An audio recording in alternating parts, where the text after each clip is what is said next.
Good afternoon to all my dear student. बेटे आज की क्लास में हम लोग पढ़ेंगे टोरॉइड।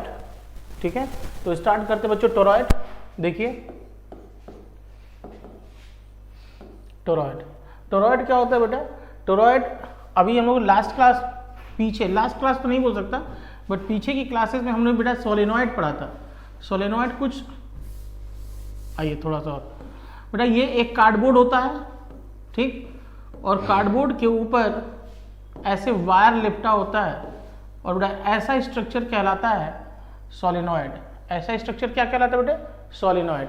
आज क्या करेंगे हम लोग, ये जो कार्डबोर्ड है हमारा, ध्यान सुनना, ये जो कार्डबोर्ड है जिसके ऊपर वायर लिपटा हुआ था तो क्या बन गया था? सोलेनॉइड।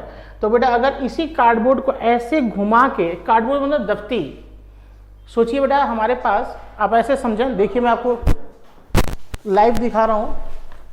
अब देखिए ये बेटा ऐसा है, ये पेपर है, इस पेपर को ऐसे मोड़ दीजिए और इसके ऊपर वायर लपेट दीजिए तो क्या बन जाएगा? सोलेनॉइड। और इसी को अगर मैं ऐसे घुमा के ऐसे सर्कुलर शेप दे दूं, ऐसे सर्कुलर शेप दे दूं, सर्कल बना दूं और इसके ऊपर वायर लपेट दूं तो क्या बन जाएगा बच्चों? टोरॉइड। तो टोरॉइड क्या होता है? टोरॉइड बेटा कुछ इस तरह का स्ट्रक्चर होता है। आप समझिए एक कार्डबोर्ड है,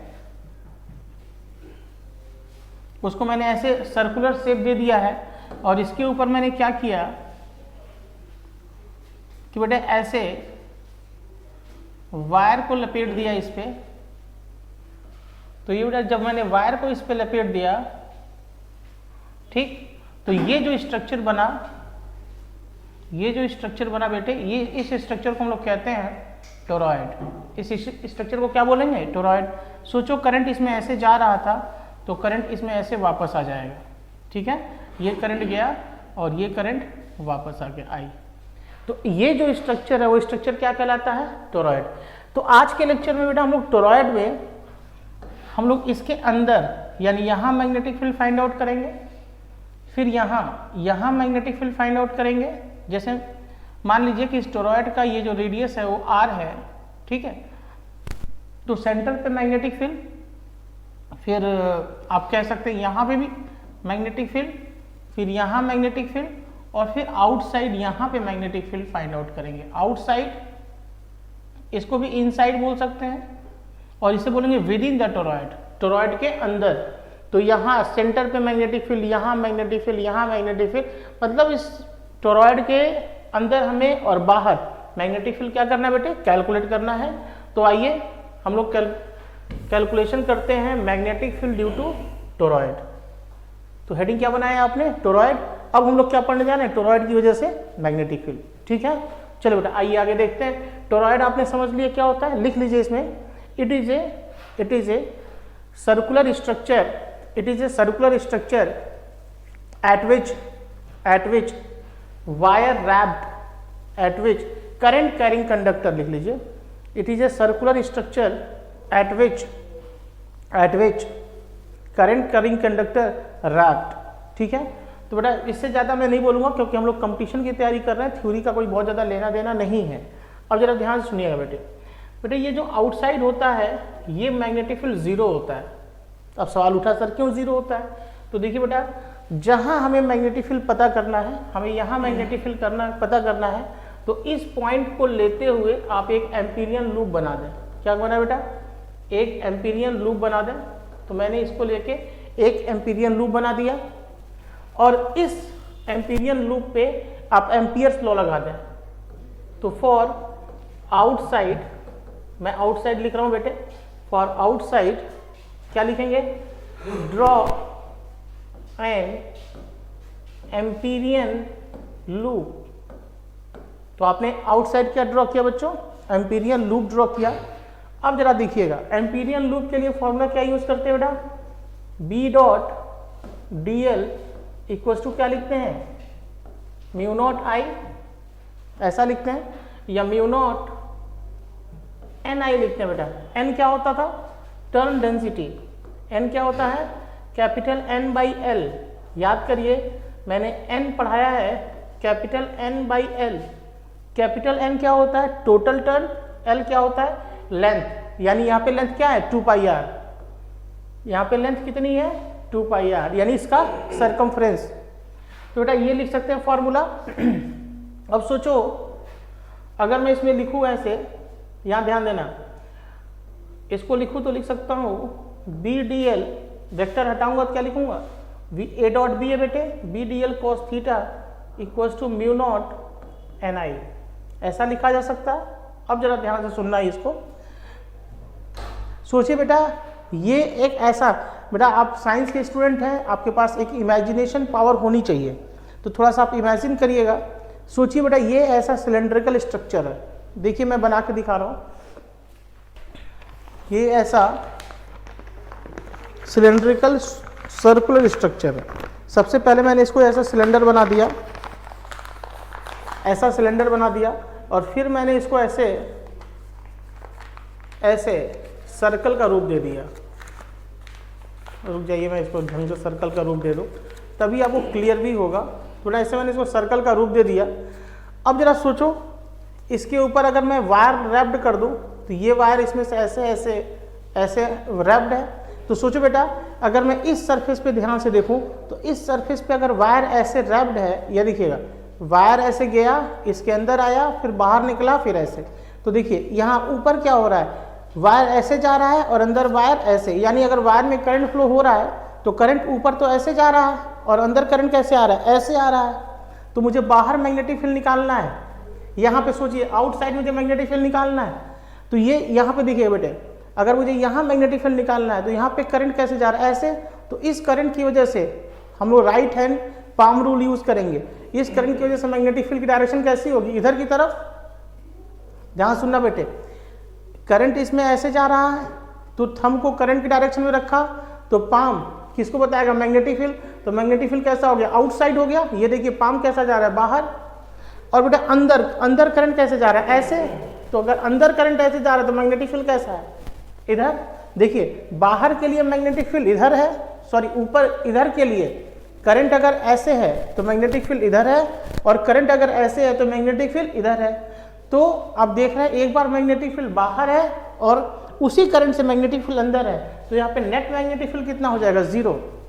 तो बेटा यहाँ पे क्या लिख सकते हैं हम लोग, यहाँ पे जो ये B है ये 0 हो जाएगा। B 0 हो गया तो ये पूरा का पूरा सेटअप ही 0 हो जाएगा, ठीक है। तो हम लोग क्या कह सकते हैं कि यहाँ पे आउटसाइड पे मैग्नेटिक फील्ड क्या होगा, 0। और रीजन क्या देंगे बेटा, रीजन देंगे incoming current equals to outgoing current in Amperian loop. बेटा ये एम्पीरियन लूप है, इस एम्पीरियन लूप के अंदर जितना करंट आ रहा है, जितना करंट इधर से आ रहा है उतना इधर से जा रहा है। तो incoming current equals to outgoing current in Amperian loop due to which outside magnetic field क्या हो जाएगा, 0। क्लियर है, स्क्रीनशॉट ले लीजिए। चलिए बेटा आगे बढ़ते हैं, ध्यान से देखिएगा। तो टोरॉइड के बाहर मैग्नेटिक फील्ड क्या हो गया, 0। ये बात समझ आ गई हमें क्यों 0 होता है। चलिए अब सुनिएगा ध्यान से। अगर बेटे मैं बात करूं टोरॉइड के अंदर यानी इनसाइड,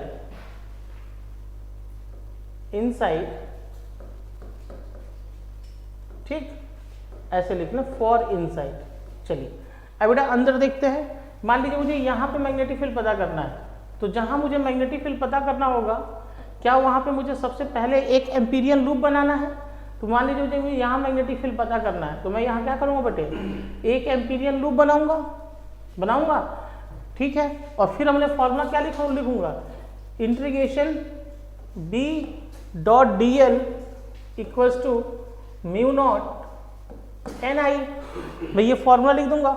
सोचिए बेटा इस एम्पीरियन लूप के अंदर क्या कोई करंट है, अरे इस एम्पीरियन लूप के अंदर कोई करंट नहीं है। तो बेटा एम्पीरियन लूप के अंदर करंट की वैल्यू क्या है, 0। तो 0 से मल्टीप्लाई होगा तो ये सारा टर्म क्या हो जाएगा, 0। तो यहाँ देखिए बेटा close integration B dot dl equals to क्या हो गया, 0, ऐसा हो गया। अब जरा देखना, तो अगर B डॉट dl 0 हो गया तो मैंने आपको बताया है कि जिस प्लेस पे अगर मैग्नेटिक फील्ड निकालते हैं डीएल को उसी डायरेक्शन में रखते हैं, अगर मैग्नेटिक फील्ड ऐसा है तो डीएल को भी उसी डायरेक्शन में लेते हैं। तो बी डीएल बेटा जब हम लोग इसको वेक्टरली ओपन करेंगे तो ऐसे लिखेंगे ना, बी डीएल कॉस थीटा। तो डीएल बी और डीएल के बीच में एंगल हमेशा क्या लेते हैं, 0 डिग्री। तो ये 0 इक्वल टू 0, कॉस 0 की वैल्यू क्या हो गई 1। तो यहां क्या हो गया, बी बाहर कर लीजिए और बचा क्या, डीएल इक्वल टू 0। डीएल कहां से कहां तक होगा, मान लीजिए इसका लेंथ आप r ले लें, यहां से सेंटर से r डिस्टेंस पे, तो 0 से क्या लिखेंगे बेटा, 2 पाई r सर्कमफ्रेंस। तो ये आ जाएगा b into 2 pi r equal to 0 बेटा। अब सोचिए मैं यहां लिख दे रहा हूं बेटा, इन दो का प्रोडक्ट 0 है, इन दो का प्रोडक्ट मल्टीप्लीकेशन 0 है। 2 पाई r तो कभी 0 हो नहीं सकता, क्या लिखेंगे, 2 pi r never equal to 0, ये तो 0 हो नहीं सकता। तो कौन 0 रहा होगा, b 0 रहा होगा।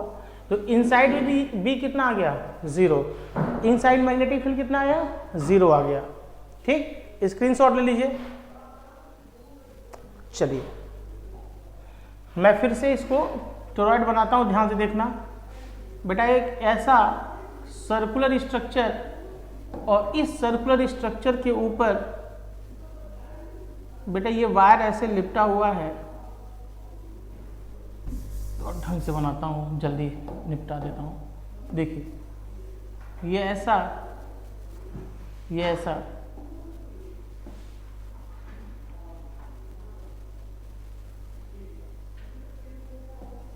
चलो ऐसे ही बना दो, कोई दिक्कत नहीं है, ऐसे रफली बना ही सकते हैं ना बेटा। ठीक है, अब आप सोच रहे हैं ये कट हो गया, तो आप इसको थोड़ा सा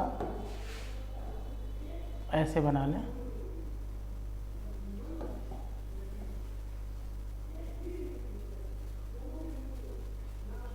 बस ऐसे। सोचिए करंट ऐसे गया आई और करंट इसमें ऐसे आ गया, तो ये टोरॉइड था। अब आपने कहा कि इस टोरॉइड के आउटसाइड मैग्नेटिक फील्ड क्या है, 0। क्यों, क्योंकि जितना करंट इधर से जाएगा उतना ही करंट आएगा, तो नेट मैग्नेटिक फील्ड क्या हो गया, 0। इसके अंदर मैग्नेटिक फील्ड कितना है, 0, क्योंकि अंदर तो कोई वायर ही नहीं है। लेकिन यहाँ पे देखिए बेटे, अगर यहाँ पे निकालना है तो मान लीजिए ये डिस्टेंस आप x मान लें, क्या मान लें बेटा, x मान लीजिए। तो जैसे ही आप इस डिस्टेंस को x मान लेंगे, फॉर्मूला क्या लगाएंगे आप, या आप क्या करेंगे, इस x पर एक एम्पीरियन लूप बना दीजिए। तो आपने बेटा ये एम्पीरियन लूप बनाया, और फिर क्या लिखेंगे बेटा, इसको भी हम लोग इनसाइड ही बोल सकते हैं या विद इन टोरॉइड बोल सकते हैं।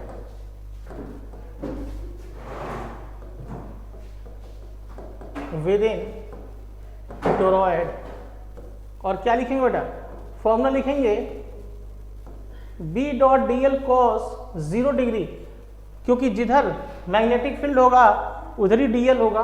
तो 0 degree equals to mu naught ni, जहां n क्या है, total turn upon length. Length की जगह पे हम लोग l की जगह पे क्या लिख सकते हैं, 2 पाई x सर्कमफ्रेंस, ऐसा लिख सकते हैं। ठीक, तो बेटा यहां से मैग्नेटिक फील्ड तो बाहर आ गया, और इंटीग्रेशन क्या बचा बेटा, dl बचा, और ये कितना हो गया, म्यू नॉट ni, क्या गया बेटे, म्यू नॉट ni।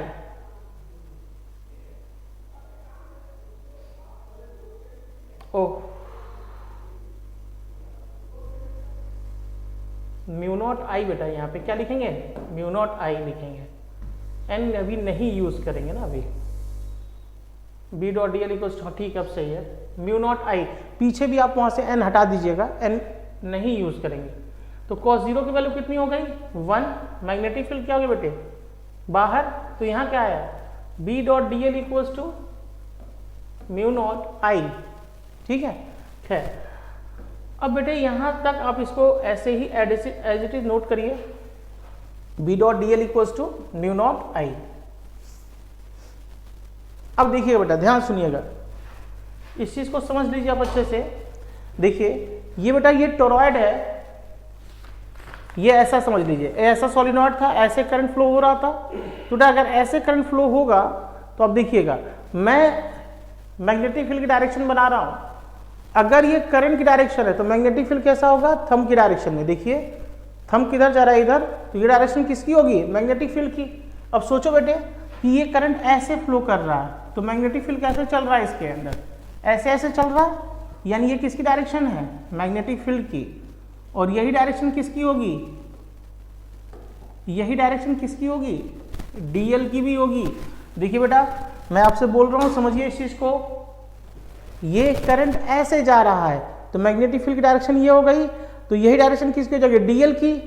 तो इसके अंदर जो मैग्नेटिक फील्ड होगा वो कैसे फ्लो करेगा, ऐसे फ्लो करेगा।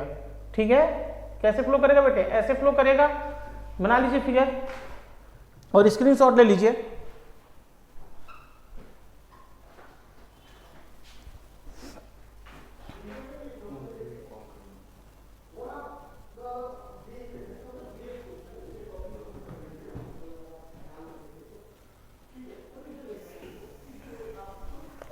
तो बेटा ये हो गया आपका, स्क्रीनशॉट आपने ले लिया होगा। चलिए तो ये आपने कंप्लीट कर लिया। मैं इसको थोड़ी देर के लिए हटा देता हूँ, ध्यान से देखिएगा। मैं यहाँ कैलकुलेशन कर देता हूँ, देखिए। ठीक है, तो आपका रिजल्ट कितना आया, B.dl equals to mu naught I. अब इस पे बेटे न्यूमेरिकल्स कैसे पूछे जाते हैं इसको समझिएगा। इस पे बहुत सारे, समझिएगा ध्यान से, सोलेनॉइड और टोरॉइड मिक्स करके बहुत सारे न्यूमेरिकल बनाए जा सकते हैं। कैसे बनाए जाते हैं उनको भी हम लोग देखते हैं। और यहाँ पे जरा इस चीज को देखिएगा, अगर मैं इस डीएल की लिमिट पूछूं तो डीएल की लिमिट क्या लिखोगे, 0 से कहां तक, 2πx सर्कमफ्रेंस के बराबर। ठीक, तो लिख लीजिए आप बी, डीएल का इंटीग्रेशन क्या हो जाएगा एल, और एल की जगह क्या लिख देंगे आप, 2πx।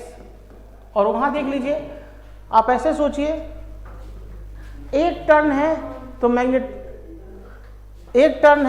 मैग्नेटिक फील्ड बी है, तो 2 टर्न होगा तो मैग्नेटिक फील्ड 2b होगा, 3 टर्न होगा तो मैग्नेटिक फील्ड 3b होगा।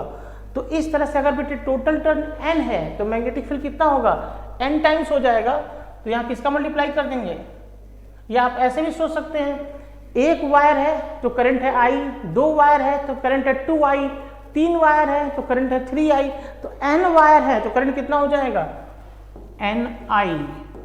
ठीक है, अब इसी चीज को थोड़ा सा और ढंग से लिख देते हैं, 2πx equals to mu naught. बेटा लास्ट क्लास में हम लोगों ने डिस्कस किया भी था, n इक्वल्स टू क्या होता है, n/l। तो n इक्वल्स टू क्या हो जाएगा, n इंटू एल। तो n की जगह क्या दे सकते हैं, n into L into I. b equals to, अभी मैंने बोल, b into 2πx equals to mu naught लिख देना बेटे। और n को क्या लिख सकते हैं, n को n ही रहने दीजिए, l हमारा क्या हो जाएगा, सर्कमफ्रेंस के बराबर। तो क्या लिख देंगे l की जगह पे, 2πx इंटू आई, 2πx से कैंसिल हो गया। तो जो मैं बोल रहा था देखो बेटा वही रिजल्ट आ गया, mu naught ni। Although IIT की क्लास में इसके प्रूफ की कोई बहुत आवश्यकता नहीं है, बट फिर भी आप चाहे तो इसको नोट कर लें, और जिन बच्चों को आता है वो स्किप करके आगे बढ़ सकते हैं। स्क्रीनशॉट ले लीजिए। चलिए बेटा आइए आगे बढ़ते हैं। अब देखिए जरा, तो हमने क्या देखा कि चाहे सोलिनॉइड हो या टोरॉइड हो, चाहे सोलिनॉइड हो या टोरॉइड हो, उनसे मैग्नेटिक फील्ड की वैल्यू कितनी आती है, म्यू नॉट ni। थोड़ा सा हम लोग इसको एक टेबल बना के नोट कर लेते हैं। देखिए बेटा ये कार्डबोर्ड, और इस कार्डबोर्ड के ऊपर ये वायर लिपटा हुआ है, तो इसके अंदर बेटे यहाँ पे जो मैग्नेटिक फील्ड होता है वो कितना होता है, मान लीजिए ये पॉइंट A है, तो BA कितना होता है, ये होता है बेटे म्यू नॉट NI। ठीक, और यहाँ एंड पे मान लीजिए पॉइंट बेटा B है, तो एंड पे मैग्नेटिक फील्ड कितना होता है, मैग्नेटिक फील्ड एट B कितना होता है, B पॉइंट पर म्यू नॉट NI/2। ठीक है, ये आपको याद ही होगा। अच्छा, इसी तरह से बेटा अभी हम लोग टोरॉइड पढ़ रहे थे, तो टोरॉइड में देखा जाए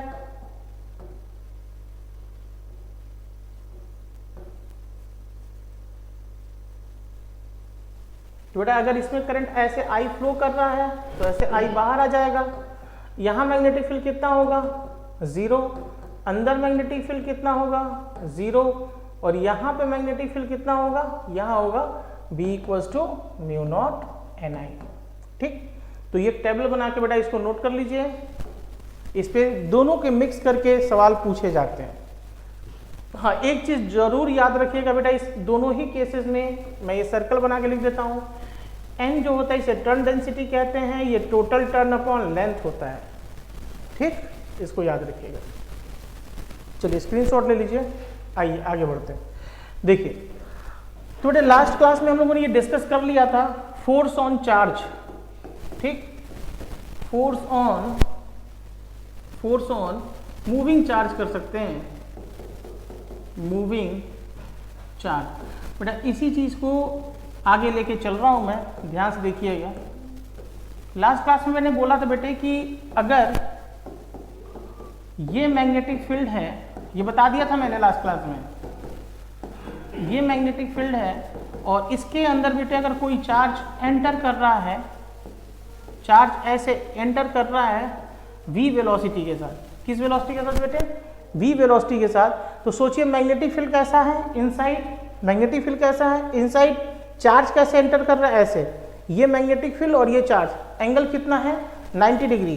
तो बेटा और ये किसकी वैल्यू है, ये क्रॉस क्रॉस क्या बना हुआ है, ये मैग्नेटिक फील्ड इनसाइड का डायरेक्शन है। तो बेटे इस केस में जो हम लोगों ने कल फॉर्मूला डिराइव किया था वो फॉर्मूला आया था Q V क्रॉस B, ऐसा लिखा था। चूंकि बेटा ये चार्ज है तो मैंने कल ये बोला था चार्ज का कुछ तो मास होगा, चार्ज का कुछ मास होगा। तो बेटा फोर्स की जगह क्या लिख सकते हैं, mass into acceleration equals to Q V cross B। ठीक है, तो यहां से बेटा अगर मैं एक्सेलरेशन बोलूं तो ये हो जाएगा Q बाई M और ये हो जाएगा V क्रॉस B। तो एक्सेलरेशन निकालने का बेटे ये फॉर्मूला आना चाहिए हमें। ठीक है, नोट कर लीजिए। चलिए स्क्रीनशॉट ले लिया होगा आपने। आइए अब आगे बढ़ते हैं। अब सुनिए, एक चीज ध्यान रखिएगा, फर्स्ट ईयर में आपने पढ़ा होगा और नहीं पढ़ा है तो मैं यहां बोल देता हूं, नोट करके ध्यान से देखिएगा। मैग्नेटिक फील्ड क्या करता है बच्चों, फोर्स लगाता है। मैग्नेटिक फील्ड क्या करता है, फोर्स लगाता है। और एक चीज जरा ध्यान से देखो, तो जो फोर्स का फॉर्मूला आया था वो आया था Q V क्रॉस B, ये आया था ना बेटे फोर्स का फॉर्मूला। इस फॉर्मूले से जरा B फोर्स के डायरेक्शन को देखना बेटे, मैं किसकी बात कर रहा हूं, इस फोर्स के डायरेक्शन की बात कर रहा हूं। ठीक, फोर्स है, वेक्टर क्वांटिटी है, तो वेक्टर क्वांटिटी है तो इसका डायरेक्शन होगा। तो अभी बेटा इसका डायरेक्शन देखते हैं। डायरेक्शन कल मैंने बताया था, इसका डायरेक्शन हम लोग A क्रॉस B के तरीके से देख सकते हैं। तो V क्रॉस B लिखा हुआ है, V कैसा है ऐसा, B कैसा है अंदर, तो फोर्स कैसा लगेगा ऊपर। देखिए V B, फोर्स कहाँ ऊपर। तो बेटा आपने क्या बोला कि जैसे ये चार्ज पार्टिकल अंदर जाएगा फोर्स कैसा लगेगा, वेलोसिटी के परपेंडिकुलर डायरेक्शन में फोर्स कैसा लग रहा है, वेलोसिटी के परपेंडिकुलर डायरेक्शन में। तो मैंने यहाँ पे नोट करके क्या लिखवाया है, ध्यान सुनिएगा। मैंने क्या बोला, ये जो फोर्स है वो फोर्स किसके परपेंडिकुलर है, परपेंडिकुलर टू क्या है, वेलोसिटी है, चाहे तो वेक्टर लगा दीजिए। डायरेक्शन फोर्स की हमको समझ में आ गई। कौन सा लॉ लगाया बेटा हमने, राइट हैंड कर्व रूल। तो बेटा यहाँ पे मैं यह लिख सकता हूँ डायरेक्शन को कैसे बता रहे हैं, बाय चाहे राइट हैंड कर्व लगाएं या वेक्टर का क्रॉस लगाएं। तो आप चाहें तो ये लिखें, आप ये ज़्यादा इजी रहेगा क्योंकि बच्चा वेक्टर तो पढ़ के ही आता है। तो आप यहाँ लिख सकते हैं डायरेक्शन कैसे पता कर रहे हैं बेटा, बाई वेक्टर क्रॉस प्रोडक्ट। किससे पता कर रहे हैं बेटा डायरेक्शन, वेक्टर के क्रॉस प्रोडक्ट से। सबसे पहले हाथ को कहाँ रखना है, V के डायरेक्शन में, फिर कहाँ मोड़ देना है B। तो थंब किसको बता देगा, फोर्स को बता देगा। ठीक, चलिए ये समझ आ गया। अब जरा नोट करके जो मैंने यहाँ नोट लिखवाया था, ये नोट वाली बात अब मैं बोल रहा हूँ, ध्यान सुनिएगा। क्या मैंने नोट बोला था, मैंने ये कहा कि जब याद रखिएगा, जब भी वेलोसिटी और फोर्स एक दूसरे के 90 डिग्री हो, ध्यान सुनना, मैंने क्या बोला, जब भी कभी वेलोसिटी और फोर्स एक दूसरे के 90 डिग्री हो तो मोशन हमेशा सर्कुलर मोशन होगा। क्या बोला सर? लिख लीजिए इसको, when velocity and force are perpendicular to each other, then path of the motion is circular। क्या बोला मैंने? when velocity and force are perpendicular to each other, then path of the motion is circular। सोचिए बेटा कि अगर यहां देखिए, यहां क्या है, ये वेलोसिटी है, ये फोर्स है, तो पाथ कैसा होगा? सर्कुलर। ठीक है, पाथ कैसा होगा बच्चे? सर्कुलर पाथ होगा। यानी कहने का मतलब क्या हुआ? व्हेन ए चार्ज, लिखिए नोट का पहला पॉइंट आपने लिख लिया, नोट का दूसरा पॉइंट लिखिए व्हेन ए चार्ज पार्टिकल, देखिए ये रहा charge particle, when A charge particle enters in magnetic field, charge particle किस में जा रहा है? मैग्नेटिक फील्ड में। When A charge particle enters in magnetic field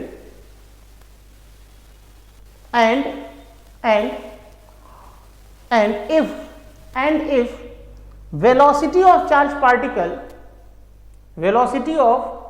particle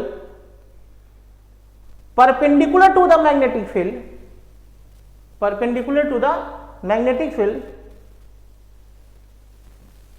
then path of the motion must be circular। Clear है? सुनिए, मैं repeat कर रहा हूं, अगर चार्ज पार्टिकल मैग्नेटिक फील्ड में एंटर करता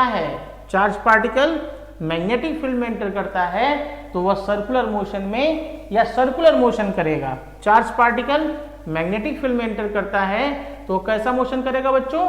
सर्कुलर मोशन करेगा। क्लियर है? चलिए अब सुनिए, आगे सुनिएगा। आपको ये पंच लाइन याद रखनी है कि जब चार्ज पार्टिकल मैग्नेटिक फील्ड में एंटर करेगा और वेलोसिटी और मैग्नेटिक फील्ड 90 डिग्री एक दूसरे के होंगे, तो चार्ज के मोशन का पाथ कैसा होगा? सर्कुलर होगा। क्लियर है? अब सुने,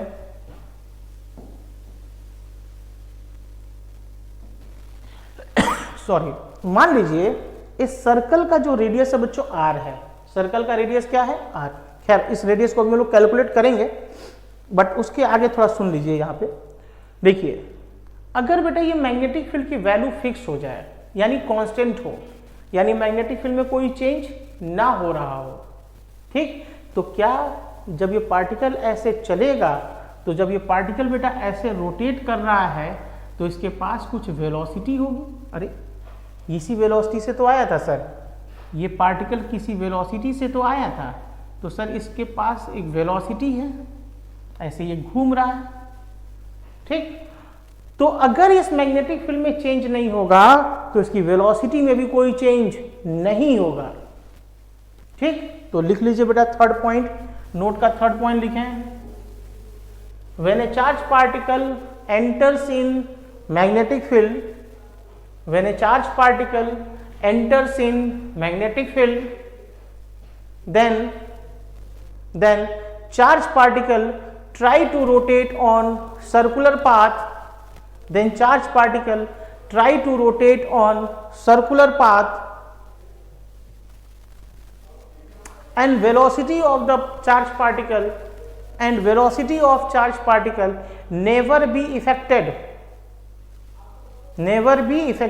यानी वेलोसिटी में चेंज नहीं आएगा, लेकिन उसकी डायरेक्शन तो बदलेगी, और जब डायरेक्शन बदलेगी तो एक्सेलरेशन आएगा, और एक्सेलरेशन के लिए बेटा फॉर्मूला मैंने इसके पीछे लिखा था m/a करके यहाँ पे। ठीक है, खैर, तो वेलोसिटी में कोई चेंज नहीं आएगा, ऐसे ही घूमेगा।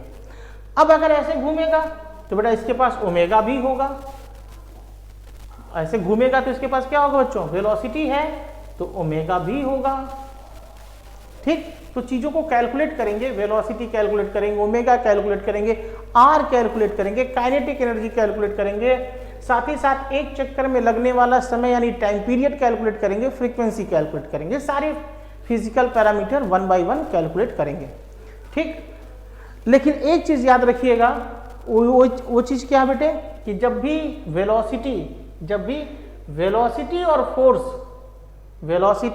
फोर्स एक दूसरे के 90 डिग्री पर होते हैं तो मोशन ऑफ द पाथ कैसा होता है, सर्कुलर, ठीक। उसको अब मैं यहाँ पे बहुत ज़्यादा एक्सप्लेन नहीं कर पाऊंगा क्योंकि वो फर्स्ट ईयर की चीज़ है, वो आपको आनी चाहिए, वो पीछे आपको सर ने पढ़ाया भी होगा। अब सुनिए बेटा, तो जब ये सर्कुलर मोशन ये कर रहा है, तो बेटा मैं लिख सकता हूँ, ध्यान सुनिएगा, मैग्नेटिक फोर्स इक्वल्स टू, बेटा अगर ये सर्कुलर मोशन करेगा तो क्या इसका सेंट्रीपिटल फोर्स आएगा, और सेंट्रीपिटल फोर्स तो नीचे की तरफ होता है, उसे मैं एफ सी लिख सकता हूँ। नीचे की तरफ ना बोल के क्या बोले, सेंटर की तरफ। बेटा ये सेंट्रीपिटल फोर्स ऐसा लगेगा, बेटा सेंट्रीपिटल फोर्स ऐसा आएगा, और ये सब क्या है बेटे, सेंट्रीपिटल फोर्स है। Centripetal force towards the centre होता है, ठीक। तो मैं क्या लिख सकता हूँ, magnetic force equals to centripetal force. क्यों, क्योंकि जो मैग्नेटिक फोर्स है F equals to Q B B sine theta. Magnetic force कितना है, Q V B sine theta. ये मैग्नेटिक फोर्स कौन दे रहा है, सेंट्रीपिटल फोर्स। और सेंट्रीपिटल फोर्स कितना है, बेटा बचपन में पढ़ा है, mv²/r, ये फॉर्मूला होता है सेंट्रीपिटल फोर्स का, mv²/r, ठीक है। तो ये v और ये v कैंसिल हो गया, क्लियर है। और जरा ध्यान से सोच के देखो बेटा, वेलोसिटी और b के बीच में एंगल कितना है, 90, तो थीटा की जगह मुझे क्या लिख देना चाहिए था, 90, और साइन 90 की वैल्यू कितनी हो जाएगी, 1। तो यहाँ बचा कितना, ये वेलोसिटी है और ये मैग्नेटिक फील्ड है, ये वेलोसिटी इधर, मैग्नेटिक फील्ड अंदर, एंगल कितना है 90, तो साइन 90 की value 1। Q B equals to mv/r, ऐसा लिख सकते हैं, ठीक है। तो यहां से बेटा r क्या हो जाएगा, r हो जाएगा mv/qb।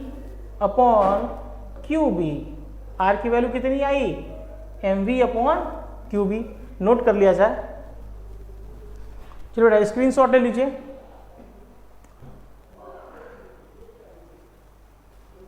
आइए, तो आपने रेडियस तो कैलकुलेट कर लिया।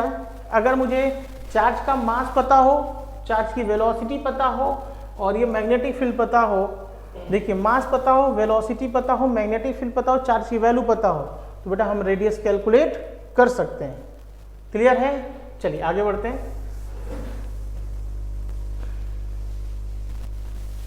अब सुनना बेटे, देखिए बचपन में एक फार्मूला पढ़ा था, speed equals to distance upon time, पढ़ा था। तो टाइम इक्वल्स टू क्या हो जाएगा बेटे, डिस्टेंस अपॉन स्पीड हो जाएगा। अब सोचो बेटा, अगर ये चार्ज पार्टिकल यहां से चला और यहीं वापस आ गया, तो क्या इसने एक चक्कर लगाया, एक चक्कर को क्या 1 रिवॉल्यूशन बोलते हैं, और एक रिवॉल्यूशन में लगने वाले समय को टाइम पीरियड बोलते हैं। तो बेटा अगर मैं पूछूं टाइम पीरियड कितना होगा,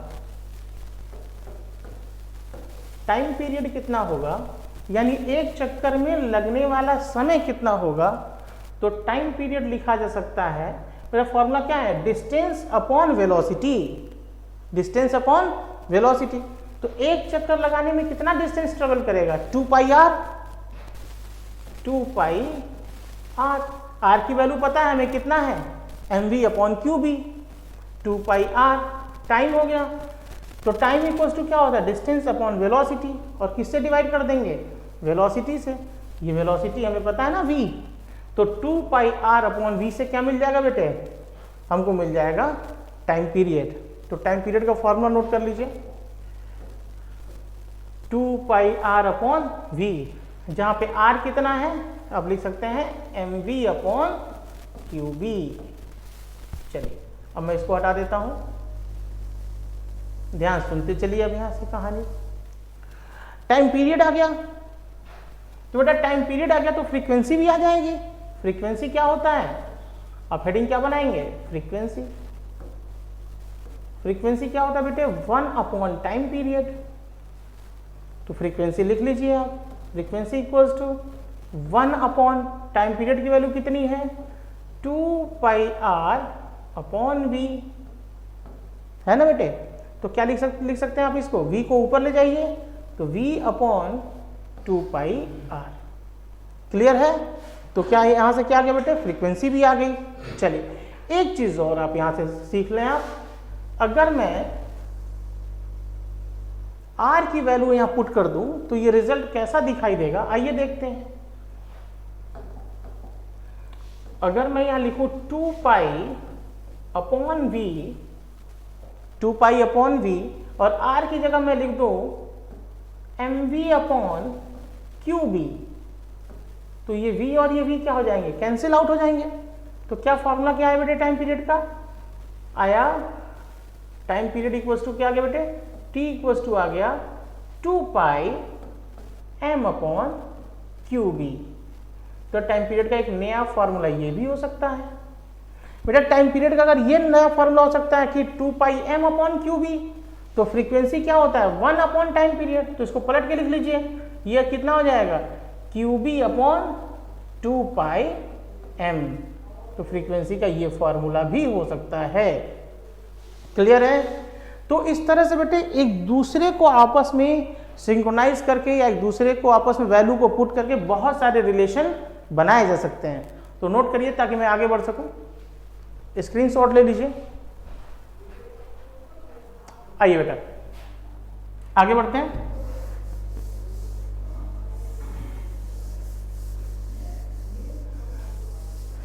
देखिए तो हमारे पास R का एक रिजल्ट आया था, R equals to mv upon qb, ध्यान से देखते चलिएगा। और टाइम पीरियड कितना आया था 2 पाई m अपॉन qb, यह आया था। क्लियर है बच्चों। अब जरा ध्यान से देखना, क्या इस टाइम पीरियड के फॉर्मूले में कहीं रेडियस आ रहा है क्या, नहीं आ रहा है। ये जो रेडियस है ये रेडियस टाइम पीरियड के फॉर्मूले में आ रहा है क्या, नहीं आ रहा है। यानी रेडियस छोटा हो या रेडियस बड़ा हो, समय हमेशा सेम लगेगा। मैं अभी समझा देता हूं, इसको मैं लिख रहा हूं पहले। This is free from R. यह रेडियस से फॉर्मूला फ्री है बेटे, यानी टाइम पीरियड का रेडियस पे कोई फर्क नहीं पड़ता है। इस चीज को कैसे समझेंगे देखिएगा।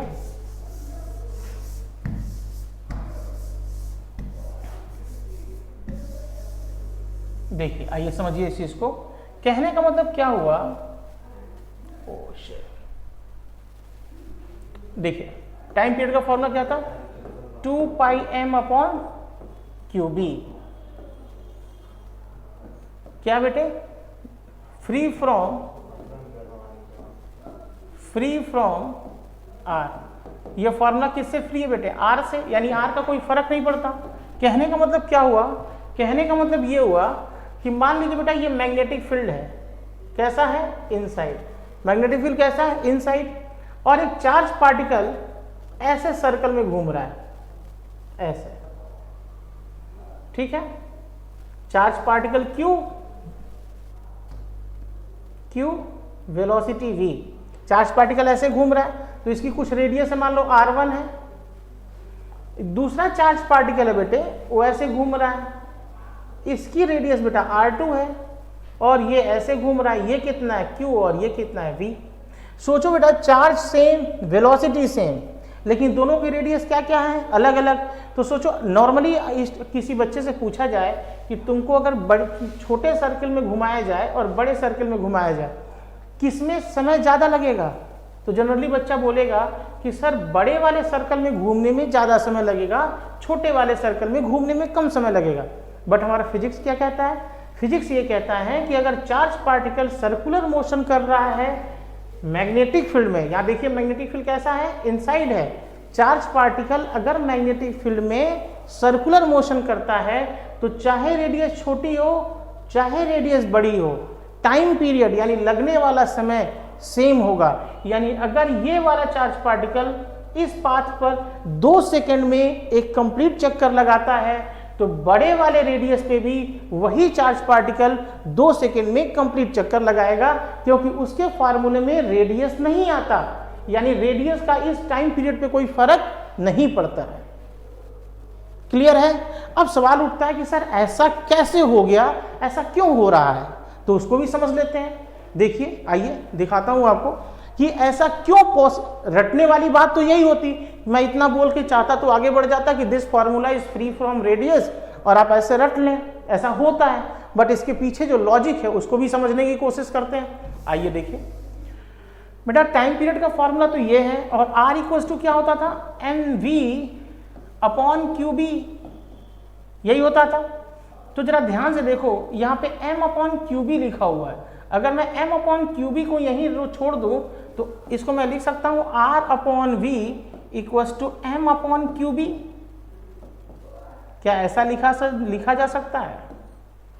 r upon V equals to m upon Q B. अब सोच के बताना बेटे कि 2 पाई तो कांस्टेंट है, पाई की वैल्यू तो फिक्स होती है 3.14, 2 तो फिक्स है बेटे। अगर मास, चार्ज और बी भी फिक्स हो जाए तो क्या ये टाइम पीरियड फिक्स हो जाएगा? बिल्कुल फिक्स हो जाएगा सर। क्या मैंने बोला कि यहां देखिए, मैंने यहां क्या बोला है कि चार्ज की वेलोसिटी और चार्ज, चलिए थोड़ा सा मैं इसको दूर बनाता हूं ताकि और अच्छे से क्लियर कर पाऊं। यहां देखिए बेटा, यहां लिख लीजिएगा, हेडिंग बना लीजिएगा रीजन, RSN। रीजन क्या है देखिए, मान लीजिए बेटा एक सर्कुलर पाथ है जिसका रेडियस है R1 और दूसरा सर्कुलर पाथ है जिसका रेडियस है बेटे R2। एक चार्ज पार्टिकल इस पे ऐसे घूम रहा है, दूसरा ऐसे घूम रहा है। अब इससे मैं इस चीज को मैच कराता हूं, हमारे पास थोड़ा जगह मिल गया है बात करने के लिए। देखिए अब ध्यान से देखना, मैंने क्या बोला कि मान लो चार्ज पार्टिकल जो घूम रहा है, ये जो चार्ज पार्टिकल घूम रहा है ऐसे, इस चार्ज पार्टिकल की वैल्यू कितनी है Q, तो इस चार्ज पार्टिकल की वैल्यू भी कितनी है Q। अगर इस चार्ज पार्टिकल का मास कितना है m, तो इस चार्ज पार्टिकल का भी मास कितना है m। और अगर ये दोनों सेम मैग्नेटिक फील्ड में रखे हुए हैं, दोनों किस में रखे हुए बेटे, सेम मैग्नेटिक फील्ड में रखे हुए हैं, तो दोनों को चक्कर लगाने में समान समय लगेगा। क्लियर है? क्यों? क्योंकि 2 पाई फिक्स, मास, चार्ज और मैग्नेटिक फील्ड, मास, चार्ज और मैग्नेटिक फील्ड को मैंने फिक्स कर दिया। तो बेटे अगर ये क्वांटिटी पूरी फिक्स हो गई, ये क्वांटिटी फिक्स हो गई यानी कांस्टेंट हो गई, फिक्स का मतलब क्या हुआ, कांस्टेंट हो गई, तो मैं क्या लिख सकता हूं, R अपॉन V क्या हो गया, कांस्टेंट हो गया। R अपॉन V के कांस्टेंट होने का मतलब क्या हुआ कि बेटा R बढ़ेगा तो V बढ़ेगा, यानी अगर तुम रेडियस को छोटे से बड़ा कर दोगे तो वेलोसिटी अपने आप बढ़ जाती है, और जब वेलोसिटी बढ़ जाती है तो समय सेम लगता है। लॉजिक समझ आ गया होगा कि बेटा यहां देखो, अगर ये कांस्टेंट है तो मैं क्या लिख सकता हूं, R प्रोपोर्शनल टू V। कहने का मतलब रेडियस बढ़ेगा तो वेलोसिटी बढ़ेगी। अब सोचो बेटे, मान लो कोई चार्ज पार्टिकल R1 रेडियस पे चल रहा है तो उसकी वेलोसिटी क्या होगी, कम, और चार्ज पार्टिकल अगर R2 रेडियस पे चल रहा है तो उसकी वेलोसिटी क्या होगी, ज्यादा।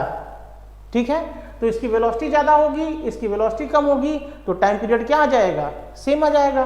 क्लियर है? रीजन समझ आ गया कि चार्ज पार्टिकल का रेडियस कम होते हुए और इसका रेडियस ज्यादा होते हुए भी समय क्यों सेम लगता है, क्योंकि जैसे तुम रेडियस बढ़ाओगे वेलोसिटी इंक्रीज हो जाएगी।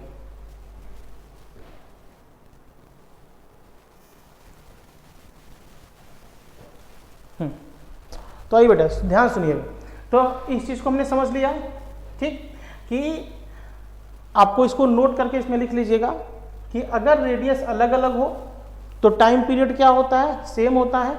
टाइम पीरियड सेम क्या होता है, वो अच्छा, वो टाइम पीरियड तभी सेम होगा जब m अपॉन क्यू बी क्या होगा, फिक्स होगा। ठीक, अच्छा, इसी फॉर्मूले और इसी कॉन्सेप्ट पर बेस्ड होते हैं दो फिजिकल पैरामीटर, एक मास स्पेक्ट्रोमीटर और एक साइक्लोट्रॉन। वो हम लोग आगे की क्लासेस में पढ़ेंगे, बट एक चीज और मैं थोड़ा सा लगे हाथ समझा दूं, देखना, तो तेजी से 5 मिनट में खत्म कर देते हैं बेटा इसको। आइए, तो बेटा हमने क्या कहा कि अगर कोई पार्टिकल सर्कुलर मोशन कर रहा है, अगर कोई पार्टिकल सर्कुलर मोशन कर रहा है तो हम v निकाल सकते हैं, हम रेडियस निकाल सकते हैं। तो सर ओमेगा कैसे निकलेगा? बेटा v, अब देखिए बेटा यहाँ से अगर हमें v पता है तो v इक्वल्स टू क्या होता है? r omega. तो ओमेगा इक्वल्स टू क्या हो जाएगा? v by r। ठीक, तो हम ओमेगा भी कैलकुलेट कर सकते हैं। ठीक, और ओमेगा इक्वल्स टू क्या होता है? 2 पाई f। तो बेटा ओमेगा जैसे पता चल जाएगा, फ्रीक्वेंसी पता चल जाएगी। ठीक है। अच्छा एक चीज और, अगर बेटे कोई पूछे काइनेटिक एनर्जी, तो काइनेटिक एनर्जी क्या होता है बेटे? हाफ मास इनटू वेलोसिटी का स्क्वायर। बेटा वेलोसिटी तो पता ही है ना हमें, r equals to mv upon qb। तो यहां से v इक्वल्स टू क्या हो जाएगा? qbr upon m, qbr upon m। तो यहां से वेलोसिटी मिल गई ना बेटे, वेलोसिटी यहां रख देना, मास पता ही रहेगा, काइनेटिक एनर्जी पता चल जाएगी। तो बेटा ध्यान से देखिए, ध्यान से देखिएगा कि अगर हमें चार्ज पार्टिकल, हमने क्या देखा कि चार्ज पार्टिकल जब मैग्नेटिक फील्ड में एंटर करता है तो हम उसकी radius, velocity, angular velocity, frequency, उसका टाइम पीरियड, उसकी काइनेटिक एनर्जी सब कुछ कैलकुलेट कर सकते हैं। तो आज हमने क्या सीखा बेटा? हमने सीखा कि when A charge particle enters in magnetic field, then try to rotate on circular path, and if charge particle try to rotate on circular path, then we can calculate radius, velocity, angular velocity, time period, frequency, kinetic energy etc. और इसी concept पर based होते हैं बेटे हमारे छोटे छोटे 2-3 concept, जैसे कि मास स्पेक्ट्रोमीटर, साइक्लोट्रॉन। ठीक है, तो नेक्स्ट वीडियो में बेटा हम लोग इन चीज़ों को स्टडी करेंगे। आज के लिए यहीं तक, आप इस पे न्यूमेरिकल्स और क्वेश्चंस कर लीजिएगा, और अगर कोई डाउट है तो पूछिए। ठीक है, that's all for today class, thank you.